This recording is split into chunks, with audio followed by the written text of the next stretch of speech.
Hello, everyone. This is Hillary from Dominion Tea, and today we're going to do something a little different, just because I wanted an excuse to play.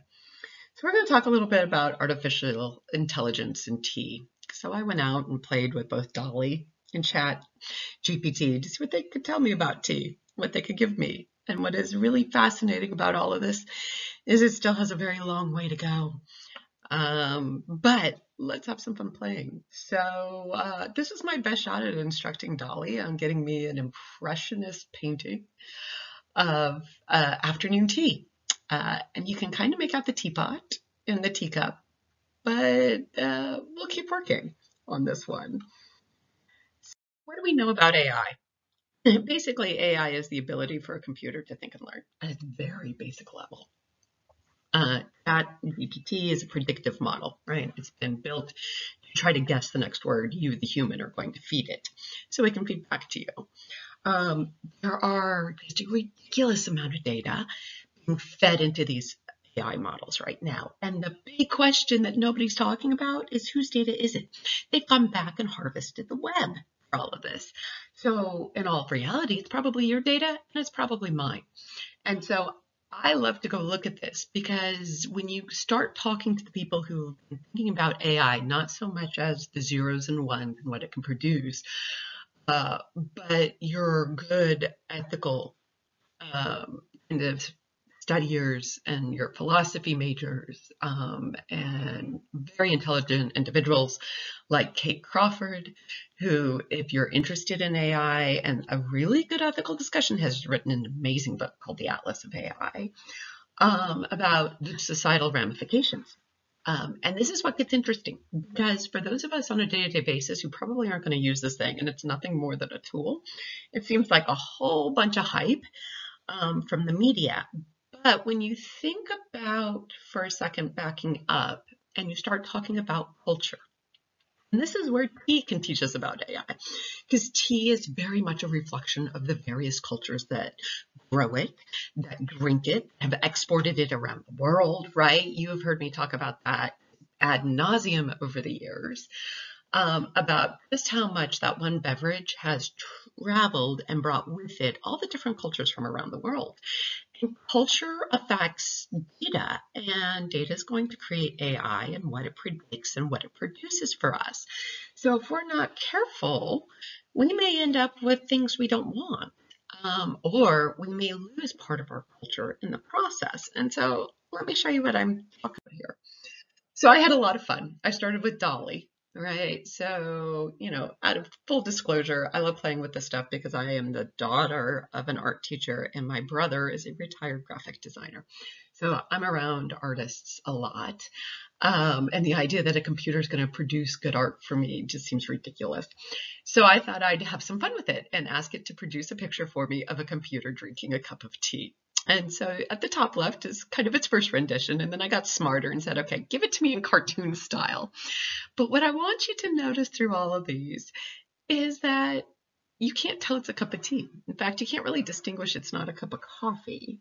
Maybe in the first run. In the second run, you absolutely can. Usually in American society, that cup is going to have the little paper string off the side, typically from a tea bag, right? Those of us at Dominion Tea know, that's not how we want our tea, but we know that's typically a cup of coffee. But I had to laugh at my final one. I decided I wanted a happy computer that had arms and hands to hold the cup of tea. Notice that the computer got feet, which I didn't ask for.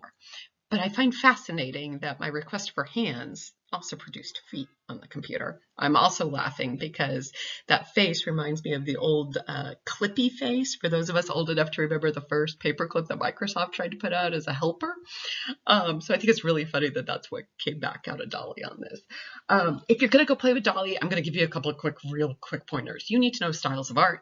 If you have artist names, you're going to get something useful. Otherwise, you're going to really struggle with this, and we'll get into that in a little bit more detail when I start talking about some other cultures around this. But I got to tell you, it's a lot of fun. $15 gets you 115 tries at the computer, and that seems like a lot, but I got to tell you, you're probably going to burn through it pretty quick. So let's talk about ChatGPT and what does it know about me? Well, I got to tell you, it writes some of the most boring and very general instructions on how to make a cup of tea. And in fact, it pretty much caveats everything, which goes to tell you it's been fed a lot of conflicting data, which of course it has. Because if you're combing through the back of the web and you're taking the last 30 some odd years of web data, you're gonna get a whole bunch of conflicting information, especially around how to brew a cup of tea. So it cracks me up how general this is. And I love how it tries to cut between loose leaf tea or tea bag. It doesn't even get you into the types of tea. It just says you better know what the type of tea is to know the temperature of the water. If you run this a couple of times, you're going to notice that was my second deviation. You do eventually get water temps, but I'm going to tell you that the instructions for the programmable countertop electrical kettle from Bosch and Cuisinart.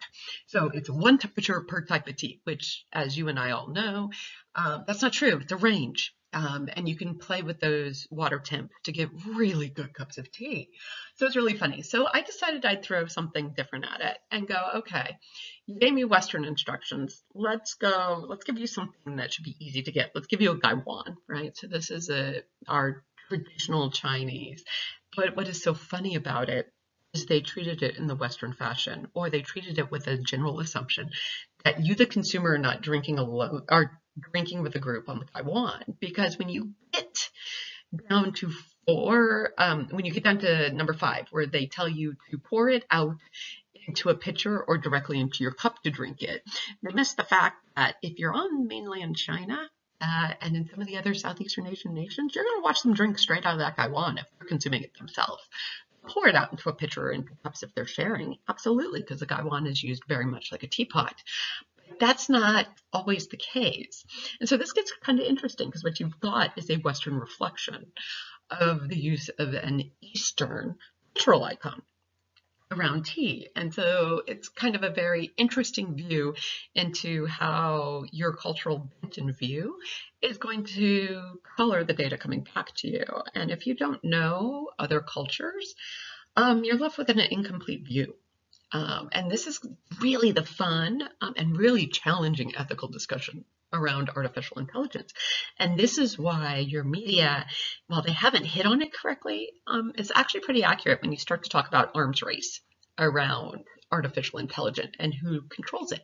Because who controls it is the culture that's going to spell it out and who's going to influence it the broadest. And what you're hoping for is a culture that is open and is going to allow in everybody else's culture over time and their decisions and their history. And this is where it gets exceedingly tricky when you're going up against countries like Russia and China, whose current governments have a tendency to try to rewrite history.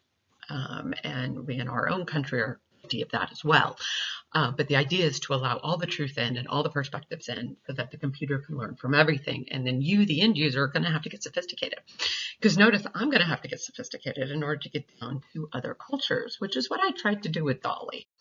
And it came out pretty miserably, actually. So I went in for Japan because I figured, you know what, we're going to have plenty of pictures of Japanese tea ceremony, even in a Western culture. And sure enough, we do.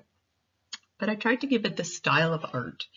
So the ukiyo style of Japanese art came in during the Edo period. So this is our Shogun period. This is when the Japanese tea ceremony comes up. This is when tea is expanding in Japan, right? This is, so the beautiful parchment picture in the middle, the original is actually hanging in the Metropolitan Museum of Art, along with a wonderful collection of Asian art. If you ever have an excuse to get up there to New York to see it, it is well worth the trip. And notice it's very distinct, right? These are very simple parchments. They're generally one single subject. In this case, it is a woman. In other cases, it would be the tea utensils itself. So DALL-E kind of came close, only they forgot to stick it on parchment and turn it into either a wood block or a painting. So I tried a second time using the name of one of the more famous artists of the time out of Japan. In fact, it is his scroll that is here on screen. And I got back kind of what looked like a cartoon. So it didn't really render as ancient art. Now, one could argue with me, it's probably my fault because I probably should have said, please make sure it looks like it's printed on parchment. And so these are the specifics we're going to have to get into. And this is where it gets kind of funny because A human like me, who is going to have to think through all the really small details to get a computer to get me exactly what I want, is going to assume if I feed in an artist's name, they're going to take the time period of that artist and render their art back to me on the materials that they made their art in. And that obviously is not the case. And in fact, I don't know that they even rendered it all that well, which makes me kind of suspect, and very possibly, especially around art, because a lot of this art from your Asian nations are privately owned by institutions in our country. So it hasn't been fed into DALL-E. In fact, there's a lot of discussions around how to do that and protect artists and protect these icons and art collections and their value. Because if you make it out distributable, free to the public, what's the value of the museum anymore? And so it's an interesting ethical discussion. So you can understand why it's not there right now as I videotape this. But what I want you to think about is, wow, we've got a long way to go with this. And so there's a lot of requests as tea drinkers, go play. So there's lots of ways to give feedback, both to DALL-E and to ChatGPT. It's good for you to understand it's predictive. Frankly, I see it as nothing more than a great way to replace search in the near term. For those of us who are used to really having to pound at Google to get data and reliable data from good sources.